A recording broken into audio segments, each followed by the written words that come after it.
എല്ലാവർക്കും നമസ്കാരം. ഞാൻ ഡോക്ടർ ഷിംജി, മെഡിക്കൽ ഡയറക്ടർ, സൗഖ്യം ഇൻ്റഗ്രേറ്റഡ് മെഡിക്കൽ സെൻറ്റർ. ഒരു 40 വയസ്സ് അല്ലെങ്കിൽ 45 വയസ്സ് കഴിഞ്ഞ പ്രായമുള്ള ഭാര്യമാരുള്ള പല ഭർത്താക്കന്മാരും ക്ലിനിക്കിൽ വരുമ്പോൾ പറയുന്ന ഒരു കംപ്ലൈൻ്റ് ഉണ്ട്. എൻ്റെ ഭാര്യയ്ക്ക് എന്തോ സംഭവിച്ചിട്ടുണ്ട്, എൻ്റെ ഭാര്യ ഇങ്ങനെ ആയിരുന്നില്ല, അല്ലെങ്കിൽ ഇത് എൻ്റെ ഭാര്യയുടെ സ്വഭാവമല്ല. ചെറിയ ചെറിയ കാര്യത്തിന് പോലും പൊട്ടിത്തെറിക്കുക, അല്ലെങ്കിൽ പല കാര്യത്തും കുട്ടികളോട് വളരെ രൂക്ഷമായ ഭാഷയിൽ സംസാരിക്കുക, അല്ലെങ്കിൽ ചെറിയ ചെറിയ കാര്യത്തിനൊക്കെ മാറിയിരുന്ന് കരയുക. ഇങ്ങനെ പല കംപ്ലൈൻറ്റുകളും പലരും പറയാറുണ്ട്. ആ പ്രായത്തിലുള്ള സ്ത്രീകളും ഇതേ കംപ്ലൈൻറ്റുമായിട്ട് വരാറുണ്ട്. എന്താണെന്നറിയില്ല, ഇപ്പോൾ രാത്രിയൊക്കെ ഭയങ്കര വിയർപ്പാണ്, അല്ലെങ്കിൽ AC ഇട്ട് കിടന്നാൽ പോലും വിയർക്കുന്നതാണ്, സ്കിന്നൊക്കെ ഒന്ന് ലൂസാകുന്നു, ചുക്കി ചുളിയുന്നു, ചെറിയ കാര്യങ്ങൾക്ക് പോലും സങ്കടം വരുന്നു. ഇങ്ങനെ പല കാര്യങ്ങളും പറയാറുണ്ട്. എന്തുകൊണ്ടാണ് ഈ ഒരു പ്രായത്തിൽ ഒരു 40+ അല്ലെങ്കിൽ ഒരു 45 വയസ്സ് കഴിയുമ്പോഴൊക്കെ പലപ്പോഴും സ്ത്രീകൾക്ക് പല രീതിയിലുള്ള വ്യത്യാസങ്ങളും വരുന്നത്, പ്രത്യേകിച്ച് അവരുടെ മാനസികമായിട്ടുള്ള നിലകളിൽ പോലും വ്യത്യാസങ്ങൾ വരുന്നത്? അതിന് പ്രധാനമായിട്ട് നമുക്ക് പറയാനുള്ളത് 3 ഹോർമോണുകളാണ്. ഒന്ന് ഈസ്ട്രജൻ, നമുക്ക് എല്ലാവർക്കും സുപരിചിതമായ കാര്യമാണ് ഈസ്ട്രജൻ. മറ്റൊന്ന് പ്രൊജസ്ട്രോൺ, മൂന്നാമത്തത് ടെസ്റ്റോസ്റ്റിറോൺ. ഈ 3 ഹോർമോണുകളിലും വരുന്ന വ്യതിയാനങ്ങളനുസരിച്ചിട്ടാണ് ഈ പറയുന്ന വ്യത്യാസങ്ങളൊക്കെ സ്ത്രീകളിൽ 40 വയസ്സ് കഴിയുമ്പോൾ ഉണ്ടാകാറുള്ളത്. പ്രത്യേകിച്ച് ഈസ്ട്രജനും പ്രൊജസ്ട്രോണുമാണ് ഇതിലെ പ്രധാനപ്പെട്ട കാര്യങ്ങൾ. മെനോപോസ് അല്ലെങ്കിൽ മാസമുറ നിൽക്കുന്ന വയസ്സിനോട് ചേർന്ന് വരുന്ന സമയത്തൊക്കെ ഈസ്ട്രജനും പ്രൊജസ്ട്രോണും ഇവരിലെല്ലാവർക്കും കുറയും. ഇത്തരത്തിൽ ഹോർമോണിന് വരുന്ന വ്യതിയാനം കൊണ്ട് ഇവർക്കുണ്ടാകുന്ന പലതരം പ്രശ്നങ്ങളുണ്ട്. ആ പ്രശ്നങ്ങളിൽ ഏറ്റവും പ്രധാനമായിട്ടുള്ളത് ഒന്ന് ഹോട്ട് ഫ്ലഷ് ആണ്, അല്ലെങ്കിൽ ശരീരത്തിൻ്റെ പല ഭാഗങ്ങളായിട്ട് ചൂട് തോന്നുന്ന ഒരു അവസ്ഥ. അതേപോലെ മറ്റൊരു കാര്യമാണ് ഈ ബ്രസ്റ്റിൻ്റെ അട്രോഫി എന്ന് പറഞ്ഞാൽ മാറിടം ചുരുങ്ങുന്ന അവസ്ഥ, അല്ലെങ്കിൽ പണ്ടുണ്ടായിരുന്ന ഷേപ്പിൽ നിന്ന് മാറിടത്തിൻ്റെ സൈസിൽ വരുന്ന ചുരുക്കം. മറ്റൊന്ന് എമനോറിയാണ്. എമനോറിയ എന്ന് പറഞ്ഞാൽ മെനോറിയ അല്ലെങ്കിൽ മാസമുറ ഇല്ലാതെ ഇരിക്കുന്ന അവസ്ഥ, മാസമുറ നിൽക്കുക. മറ്റൊരു പ്രധാനപ്പെട്ട ഒരു ലക്ഷണമായിട്ട് തോന്നുക സ്വെറ്റിംഗ് ആണ്, പ്രത്യേകിച്ച് നൊക്ടേണൽ സ്വെറ്റിംഗ്, അല്ലെങ്കിൽ രാത്രി കാലങ്ങളിലൊക്കെ ഇരുന്ന് ഉണ്ടാകുന്ന വിയർപ്പ്, അതികഠിനമായ വിയർപ്പ്. വേറെ ചുരുക്കം ആൾക്കാർക്കൊക്കെ വജൈനൽ ഡ്രൈനസ് പോലെയുള്ള പ്രശ്നങ്ങളും ഉണ്ടാകാറുണ്ട്. അപ്പോൾ ഇത്തരത്തിലുള്ള കാര്യങ്ങൾ, അതേപോലെ മുടിക്കും ഞാൻ നേരത്തെ സൂചിപ്പിച്ച പോലെ മുടി കൊഴിഞ്ഞു പോവുക, അല്ലെങ്കിൽ മുടി പൊട്ടിപ്പോവുക, മുടി തിന്നായി പോവുക, കട്ടി കുറയുക, ത്വക്കിന് പെട്ടെന്ന് തന്നെ വ്യത്യാസങ്ങൾ വന്ന് ചുക്കിച്ചുളിവുകൾ ഉണ്ടാവുക, ഡ്രൈനസ് ഉണ്ടാവുക, പ്രധാനമായിട്ട് വരൾച്ച ഉണ്ടാവുക. അപ്പോൾ ഇത്തരത്തിലുള്ള പ്രശ്നങ്ങളൊക്കെ പൊതുവായിട്ട് ഈ ഒരു പ്രായത്തിൽ കാണിക്കാറുണ്ട്. അപ്പോൾ ഈ ഒരു പ്രശ്നം പക്ഷേ ചിലരെങ്കിലും കാണിക്കാറുമില്ല. അപ്പോൾ ഇത് സ്വാഭാവികമായിട്ട് സംഭവിക്കേണ്ട ഒരു കാര്യമാണെങ്കിൽ മെനോപോസൽ സിംറ്റംസ്, അല്ലെങ്കിൽ 45 വയസ്സിന് മുകളിലുള്ള സ്ത്രീകൾക്ക് പൊതുവായിട്ട് എല്ലാവർക്കും ഇത്തരത്തിലുള്ള രൂക്ഷമായ പ്രശ്നങ്ങൾ കാണിക്കാറില്ല. ചിലർക്ക് ഒരു ലക്ഷണവും ഉണ്ടാകാറില്ല. നിങ്ങൾ എപ്പോഴെങ്കിലും ആലോചിച്ചിട്ടുണ്ടോ എന്തുകൊണ്ടാണ് ചിലർക്ക് മാത്രം ഇത്തരം വലിയ തോതിൽ മാറ്റങ്ങൾ വരുന്നതും മറ്റു ചിലർക്ക് യാതൊരു കുഴപ്പമില്ലാത്തതെന്ന്? ഒരു പക്ഷേ അതിൻ്റെ പുറകിലുള്ള കാരണം നിങ്ങൾ മനസ്സിലാക്കുകയാണെങ്കിൽ, നിങ്ങൾ 40 വയസ്സിനോടടുത്ത സ്ത്രീ ആണെങ്കിൽ നിങ്ങൾക്ക് ചെയ്യാൻ പറ്റുന്ന ചില മുൻകരുതലുകൾ, നടപടികൾ എടുക്കുക മൂലം നിങ്ങൾക്ക് ഈ പറയുന്ന മെനോപോസൽ സിംറ്റംസ്, അല്ലെങ്കിൽ പ്രീ മെനോപോസൽ, പോസ്റ്റ് മെനോപോസൽ സിംറ്റംസിൽ നിന്നൊക്കെ പൂർണ്ണമായിട്ട് മോചനം നേടാൻ വേണ്ടി കഴിയും. ഞാൻ സൂചിപ്പിച്ചു നേരത്തെ, നമ്മുടെ ഓവറികളിൽ നിന്നാണ് സാധാരണഗതിയിൽ ഈ ഈസ്ട്രജനും പ്രൊജസ്ട്രോൺ പോലെയുള്ള ഓവേറിയൻ ഹോർമോൺസുകൾ ഉണ്ടാക്കുക. അപ്പോൾ നമ്മുടെ പൊതുവായിട്ടുള്ളൊരു ധാരണ എന്ന് പറഞ്ഞാൽ ഓവറി ചുരുങ്ങും. ഓവറി ചുരുങ്ങിക്കഴിഞ്ഞാൽ തീർച്ചയായിട്ടും ഓവറി ഉണ്ടാക്കേണ്ടുന്ന ഹോർമോണുകൾ പൂർണ്ണമായിട്ടും കുറയും. അത്തരത്തിൽ കുറയുന്നതുകൊണ്ടാണ് ഈ പ്രശ്നങ്ങൾ മുഴുവനായിട്ടും ഉണ്ടാകുന്നത് എന്നതാണ്. ഇത് തെറ്റായ ഒരു ഇൻഫോർമേഷനാണ്. പലപ്പോഴും നമ്മളൊക്കെ കരുതി വച്ചിരിക്കുന്നത് ഇതാണ്, നമ്മുടെ ഓവറിൽ നിന്ന് ഉണ്ടാക്കേണ്ട ഹോർമോണുകൾ ഇല്ലാതാവുന്നു, അതുകൊണ്ട് പ്രശ്നം ഉണ്ടാകുന്നു. ഒരിക്കലും ഇത് അങ്ങനെയല്ല സംഭവിക്കുന്നത്. മറിച്ച് ഓവറികളിൽ നിന്നുണ്ടാക്കുന്ന ഹോർമോണുകൾ ഓവറി ചുരുങ്ങുന്നതോട് കൂടിയിട്ട് കുറയുന്നില്ല. ആ പ്രവർത്തനം മറ്റൊരു ആൾ ഏറ്റെടുക്കും.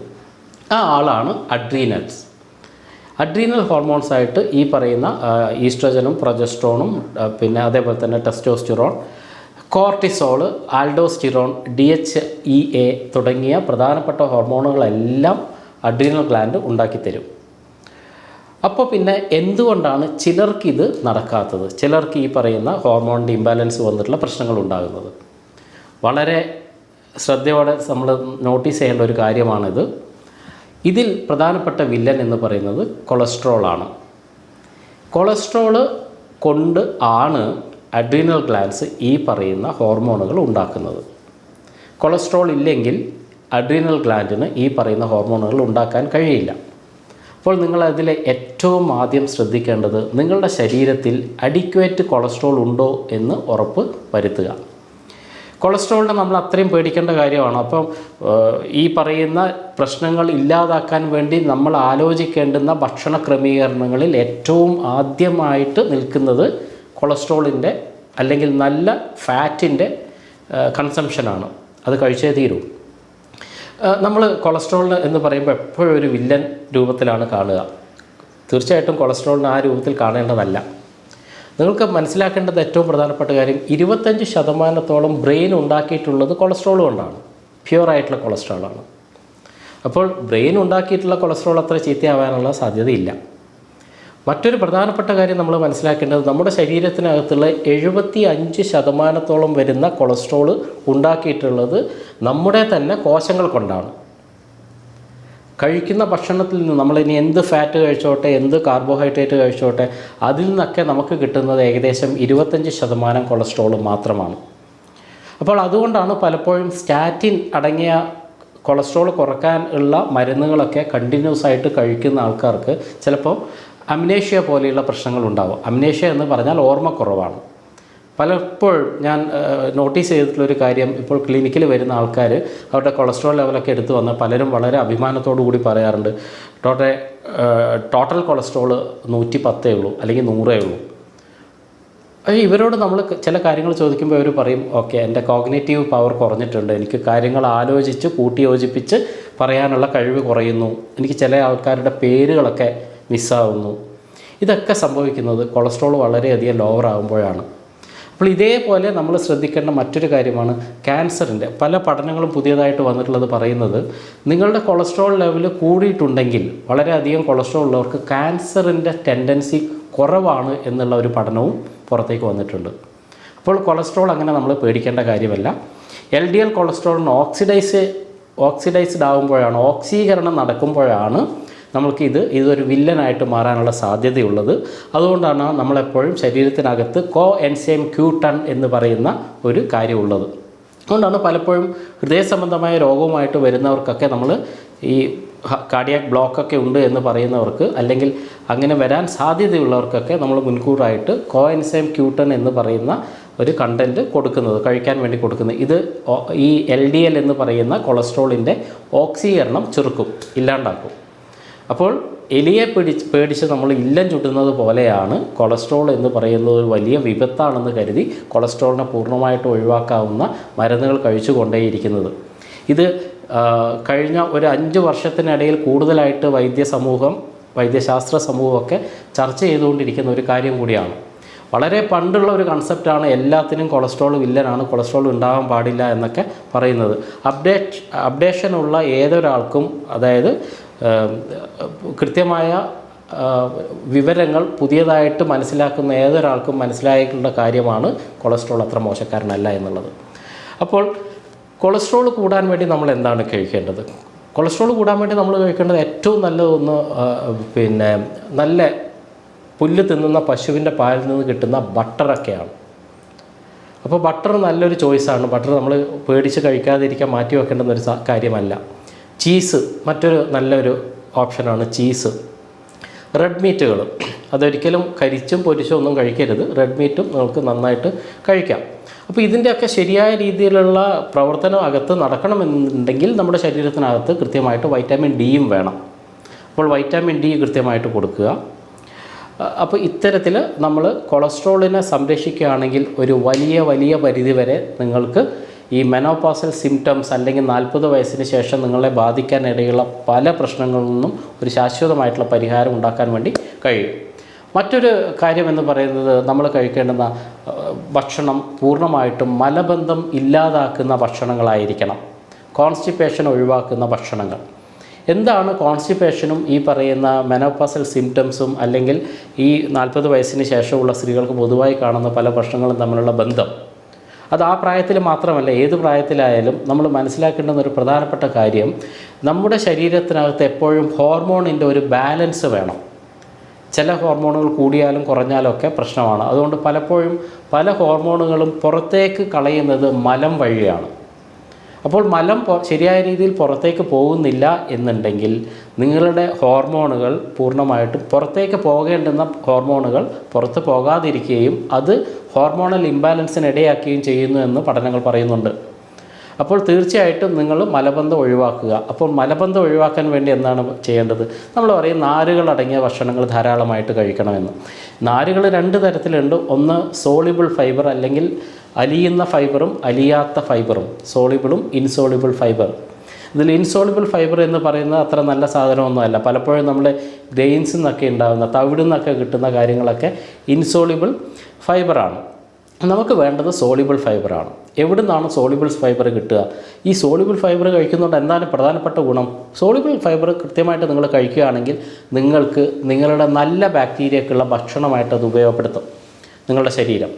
അപ്പോൾ നല്ല ബാക്ടീരിയയെ ശരിയായ രീതിയിൽ മെയിൻറ്റെയിൻ ചെയ്യുന്നത് കൊണ്ട് നിങ്ങൾക്ക് ശരിയായ രീതിയിലുള്ള ദഹനവും ആഗിരണവും വിസർജനവും നടക്കും. അതുകൊണ്ടാണ് നമ്മൾ പലപ്പോഴും സോളിബിൾ ഫൈബർ അല്ലെങ്കിൽ നാരുകൾ അടങ്ങിയ ഭക്ഷണം കഴിക്കണം എന്ന് പറയുക. അപ്പോൾ ഏതൊക്കെയാണ് നാരുകൾ അടങ്ങിയ ഭക്ഷണം എന്ന് ചോദിച്ചു കഴിഞ്ഞാൽ ഏറ്റവും പ്രധാനപ്പെട്ട ഒന്ന്, നമ്മുടെ പൊതുവായിട്ട് നമുക്ക് കഴിക്കാൻ പറ്റുന്ന ഒന്ന് വാഴക്കൂമ്പാണ്. വാഴക്കൂമ്പ് എന്ന് പറഞ്ഞാൽ നിങ്ങൾക്കറിയാം, വാഴയുടെ പൂവ്. അത് നിങ്ങൾക്ക് തോരൻ പോലെ വെച്ച് കഴിക്കുന്നതൊക്കെ വളരെ നല്ല ഗുണമായിട്ട് കാണാം. അതുപോലെ വെണ്ട ഉപയോഗിക്കുന്നതും അതും സോളിബിൾ ഫൈബറായിട്ട് നമുക്ക് ഉപയോഗിക്കാം. അതുപോലെ തന്നെ നമുക്ക് ധാരാളമായിട്ട് ഒരു നേരത്തെ ഭക്ഷണം നിങ്ങൾ ധാരാളമായിട്ട് കടല ഉപയോഗിക്കുന്നതും, പ്രത്യേകിച്ച് വെള്ളക്കടല ഉപയോഗിക്കുന്നതൊക്കെ കൂടുതൽ ഗുണപ്രദമായിട്ട് കാണുന്നുണ്ട്. ആൽമണ്ട് പോലെയുള്ള നട്ട്സും വളരെ വളരെ ഗുണപ്രദമായിട്ടുള്ള ഈ കോൺസ്റ്റിപ്പേഷൻ റിലീവ് ചെയ്യാൻ സഹായിക്കുന്ന സോളിബിൾ ഫൈബർ അടങ്ങിയ കാര്യങ്ങളാണ്. അപ്പോൾ തീർച്ചയായിട്ടും നിങ്ങൾ ശ്രദ്ധിക്കേണ്ട രണ്ടാമത്തെ കാര്യം മലബന്ധം നീക്കുന്ന രീതിയിലുള്ള ഭക്ഷണത്തിലേക്ക് തന്നെ, അല്ലെങ്കിൽ നന്നായിട്ട് സോളിബിൾ ഫൈബർ അടങ്ങിയ ഭക്ഷണം കഴിക്കുന്ന രീതിയിലേക്ക് മാറുക. മൂന്നാമത്തത്, നമ്മുടെ ശരീരത്തിനകത്ത് ഈസ്ട്രജൻ 2 തരത്തിലാണുള്ളത്. ഈ ഈസ്ട്രജനിൽ ഏറ്റവും ഗുണമുള്ള ഈസ്ട്രജനാണ് ഫൈറ്റോ ഈസ്ട്രജൻ എന്ന് വിളിക്കപ്പെടുന്ന ഈസ്ട്രജൻ. രണ്ടാമത്തെ വിഭാഗത്തിൽപ്പെടുന്ന സീനോ ഈസ്ട്രജൻ എന്ന് പറയുന്ന ഈസ്ട്രജൻസൊക്കെ ചീത്ത ഈസ്ട്രജനാണ്. അത് ശരീരത്തിന് ഇൻഫ്ലമേഷൻസ് ഉണ്ടാക്കാൻ സാധ്യതയുള്ള ഈസ്ട്രജനാണ്. അതുകൊണ്ട് അതിനെക്കുറിച്ച് നമ്മൾ സംസാരിക്കുന്നില്ല. ഫൈറ്റോ ഈസ്ട്രജൻ അല്ലെങ്കിൽ നിങ്ങൾക്ക് ഈസ്ട്രജൻ്റെ കുറവ് കൊണ്ട് ഉണ്ടാകുന്ന പ്രശ്നങ്ങൾ പരിഹരിക്കാൻ നിങ്ങൾ കൊടുക്കേണ്ടത് എന്താണ്? ഫൈറ്റോ ഈസ്ട്രജനുള്ള ഭക്ഷണങ്ങൾ കൊടുക്കുക. അപ്പോൾ ഏതൊക്കെയാണ് ഫൈറ്റോ ഈസ്ട്രജനുള്ള ഭക്ഷണം? നമ്പർ 1, ഉലുവ. നന്നായിട്ട് ഉലുവ കഴിക്കുക, ഉലുവ വെള്ളം കുടിക്കുക. അതൊക്കെ നിങ്ങൾക്ക് ഫൈറ്റോ ഈസ്ട്രജൻ്റെ ഇംബാലൻസ് മറികടക്കാൻ വേണ്ടി നിങ്ങൾ ഒരു പരിധി വരെ സഹായിക്കും. മറ്റൊന്ന് മത്തൻ്റെ വിത്താണ്. മത്തൻ വിത്ത്, അതേപോലെ തന്നെ ഫ്ലാക്സ് സീഡ് വളരെ വളരെ ഇമ്പോർട്ടൻ്റ് ആയിട്ട് ഒരു ദിവസം നിങ്ങൾക്ക് 1-1.5 സ്പൂണ് ഫ്ലാക്സ് സീഡ്, അത് പൊടിച്ചോ പൊടിക്കാതെയോ വറുത്ത് പൊടിച്ചോ ഏതെങ്കിലും രൂപത്തിൽ നിങ്ങൾ കഴിക്കുന്നതും നിങ്ങളുടെ ഈസ്ട്രജൻ ഇംബാലൻസിനെ വളരെ വലിയ പരിധി വരെ മറികടക്കാൻ വേണ്ടി സഹായിക്കും. ഇനി നമ്മൾ ആലോചിക്കേണ്ടത് ശരീരത്തിനകത്ത് ഉണ്ടാകുന്ന നീർക്കെട്ടുകൾ അല്ലെങ്കിൽ ഇൻഫ്ലമേഷൻസ് ഒഴിവാക്കാനുള്ള ഭക്ഷണങ്ങളാണ്. ഇൻഫ്ലമേഷൻ ഉണ്ടാക്കുന്ന ഭക്ഷണങ്ങളിൽ അഗ്രഗണ്യനാണ് കാർബോഹൈഡ്രേറ്റുകൾ, അല്ലെങ്കിൽ റിഫൈൻഡ് കാർബ്സ്, അല്ലെങ്കിൽ പഞ്ചസാര പോലെയുള്ള കാർബോഹൈഡ്രേറ്റുകൾ. അപ്പോൾ നിങ്ങൾ എത്രമാത്രം കാർബോഹൈഡ്രേറ്റുകൾ കുറയ്ക്കുന്നുവോ അത്രമാത്രം ശരീരത്തിനകത്ത് ഇൻഫ്ലമേഷൻ സാധ്യതകൾ കുറയും. റിഫൈൻഡ് കാർബ്, അല്ലെങ്കിൽ ഈ കാർബ് എന്നതുകൊണ്ട് ഞാൻ ഉദ്ദേശിക്കുന്നത് പഴങ്ങളിൽ നിന്ന് കിട്ടുന്ന കാർബോ അല്ലെങ്കിൽ നമ്മുടെ വെജിറ്റബിൾസിൽ നിന്ന് കിട്ടുന്ന കാർബോ എന്നൊന്നും അല്ല, മറിച്ച് റിഫൈൻഡ് ആക്കിയിട്ടുള്ള കാർബ്സിനെ കുറിച്ചിട്ടാണ്. അപ്പോൾ ഞാൻ നേരത്തെ പറഞ്ഞു ഫാറ്റ് കഴിക്കണം എന്ന് ഞാൻ പറയുകയുണ്ടായി. കൊളസ്ട്രോളിൻ്റെ ശരീരത്തിൽ കൂടുതൽ ഉൽപ്പാദനം നടക്കാൻ വേണ്ടി, കൊളസ്ട്രോൾ കിട്ടാൻ വേണ്ടി. അപ്പോൾ അതിൻ്റെ കൂടെ നമ്മൾ ചേർത്ത് വായിക്കേണ്ട കാര്യമാണ് ഫാറ്റ് നിങ്ങൾക്ക് കഴിക്കാം, നിങ്ങൾ കാർബ്സ് കട്ട് ചെയ്യുന്നുണ്ടെങ്കിൽ മാത്രം. പലരും ചെയ്യുന്നത് അവർ കഴിക്കുന്ന ഭക്ഷണത്തിൻ്റെ വലിയൊരു പോർഷൻ ഫാറ്റ് കഴിക്കും, എന്നിട്ട് അതിൻ്റെ കൂടെ ഭക്ഷണം കഴിച്ചു കഴിഞ്ഞ ശേഷം ഈ റിഫൈൻഡ് കാർബ്സ് അടങ്ങിയ എന്തെങ്കിലും ഒരു സാധനം, ചിലർക്കൊക്കെ ജിലേബി വേണം, ചിലർക്ക് ലഡുവാണ് വേണ്ടത്, എന്നിട്ട് പറയും എന്താ ഞങ്ങൾ കഴിച്ചത് ഫാറ്റാണ്, അവസാനം ഇച്ചിരി അല്ലേ കഴിച്ചിട്ടുള്ളൂ, അല്ലെങ്കിൽ ഒരു പഞ്ചസാര ഇട്ട് ഉണ്ടാക്കുന്ന ഏതെങ്കിലും ഒരു സാധനമൊക്കെ കഴിച്ചിട്ട് അത് ഒരു പൊടിയല്ലേ കഴിച്ചിട്ടുള്ളൂ, ഒരു സ്പൂണൊക്കെ അല്ലേ കഴിച്ചിട്ടുള്ളൂ എന്ന് പറയും. അത് ഏറ്റവും തെറ്റായിട്ടുള്ള കാര്യമാണ്. ഒരു കാരണവശാലും ഫാറ്റിൻ്റെ കൂടെ നിങ്ങൾ ഈ റിഫൈൻഡ് കാർബ്സ് ചേർക്കരുത്. അത് ടോട്ടലായിട്ട് ഏറ്റവും റോങ് ആയിട്ടുള്ള ഒരു കാര്യമാണ്. ഇതിൻ്റെ കൂടെ കൂട്ടിച്ചേർത്ത് വായിക്കേണ്ട ഒരു കാര്യമാണ് antioxidants. Anti inflammatory diet എന്ന് പറയുമ്പോൾ നമ്മൾ പ്രധാനമായിട്ട് ഉൾപ്പെടുത്തേണ്ടത് ഈ കാർബ്സ് കുറയ്ക്കുക, മറ്റൊന്ന് omega 3 പോലെയുള്ള ആൻറ്റി ഇൻഫ്ലമേറ്ററി ആയിട്ടുള്ള കാര്യങ്ങൾ കൂടുതലായിട്ട് ഭക്ഷണത്തിൽ ഉൾപ്പെടുത്തുക, നന്നായിട്ട് മത്സ്യങ്ങളൊക്കെ കഴിക്കുക, ഇതൊക്കെയാണ്. അത് വറുത്ത് കഴിക്കാതിരിക്കാൻ പ്രത്യേകം ശ്രദ്ധിക്കുക. ഇനി ഇതിൻ്റെ കൂടെ തന്നെ ഉള്ളതാണ് ആൻറ്റി ഓക്സിഡൻറ്റുകൾ. ആൻറ്റി ഓക്സിഡൻറ്റ് എന്ന് പറഞ്ഞാൽ ഓക്സിഡേഷൻ കുറയ്ക്കുന്നവ, കോശങ്ങളുടെ ഡാമേജ് കുറയ്ക്കുന്നവയാണ് ആൻറ്റി ഓക്സിഡൻറ്റുകൾ. ആൻറ്റി ഓക്സിഡൻറ്റിൽ ഏറ്റവും പ്രധാനപ്പെട്ട ആൻറ്റി ഓക്സിഡൻ്റാണ് കൊളാജൻ. കൊളാജൻ നിങ്ങൾ സ്ഥിരമായിട്ട് എല്ലാ ദിവസവും 1 സ്പൂൺ കൊളാജനെങ്കിലും നിങ്ങൾ കഴിക്കുന്നതും ആ പ്രായത്തിലുള്ള സ്ത്രീകൾക്ക് ഒരു പരിപൂർണമായിട്ടുള്ളൊരു സപ്പോർട്ട് കൊടുക്കുന്ന ഒരു ഘടകമാണ്. അതുപോലെ തന്നെ ആൻറ്റി ഓക്സിഡൻറ്റുകളായിട്ടുള്ള വൈറ്റാമിൻ സി, വൈറ്റാമിൻ ഇ, പിന്നെ സെലീനിയം പോലെയുള്ള ഘടകങ്ങളൊക്കെ നിങ്ങളുടെ മെനോപോസൽ ദുരിതങ്ങളെ ഏറ്റവും കുറച്ച് കൊണ്ടുവരാൻ വേണ്ടി നിങ്ങളെ സഹായിക്കുന്നവ തന്നെയാണ്. അപ്പോൾ ഈ പറയുന്ന കാര്യങ്ങളൊക്കെ ഒന്ന് കണ്ടൻസ് ചെയ്ത് ഇത് നിങ്ങളുടെ ജീവിതത്തിൽ നിങ്ങൾ ഇംപ്ലിമെൻറ്റ് ചെയ്യുകയാണെങ്കിൽ തീർച്ചയായിട്ടും പരിപൂർണമായിട്ടും നിങ്ങൾക്ക് മെനോപോസ് കാലത്തിൽ വരാനുള്ള ദുരിതങ്ങളെ മുഴുവനായിട്ട്, അത് ശാരീരികവും മാനസികവുമാവാം. മാനസികമായിട്ടെന്ന് ഞാൻ പറയാനുള്ള കാരണം പലപ്പോഴും ഒരു അഡാപ്റ്റബിലിറ്റിയുടെ പ്രശ്നം ഉണ്ടാകാം. ആ സാഹചര്യത്തിലേക്ക് നമുക്ക് ചേർന്ന് നിന്ന് പ്രവർത്തിക്കാനുള്ള കഴിവ് പലപ്പോഴും ആ ഒരു പ്രായത്തിലെ ഇംബാലൻസ് കൊണ്ടുണ്ടാവാം. പലപ്പോഴും ഇത്തരത്തിലുള്ള പ്രശ്നങ്ങളെല്ലാം തന്നെ പ്രത്യേകിച്ച് നമ്മുടെ ബ്രെയിനിനെ ബാധിക്കുന്ന, നമ്മുടെ ചിന്തകളെ ബാധിക്കുന്ന കാര്യങ്ങൾ പോലും ഞാൻ ഈ പറഞ്ഞ രീതിയിലുള്ള ഭക്ഷണ ക്രമീകരണം കൊണ്ട് നിങ്ങൾക്ക് പൂർണ്ണമായിട്ടും മാറ്റാൻ വേണ്ടി കഴിയുന്നതാണ്. മറ്റൊരു വീഡിയോയിൽ വീണ്ടും കാണുന്നതുവരെ എല്ലാവർക്കും നന്ദി.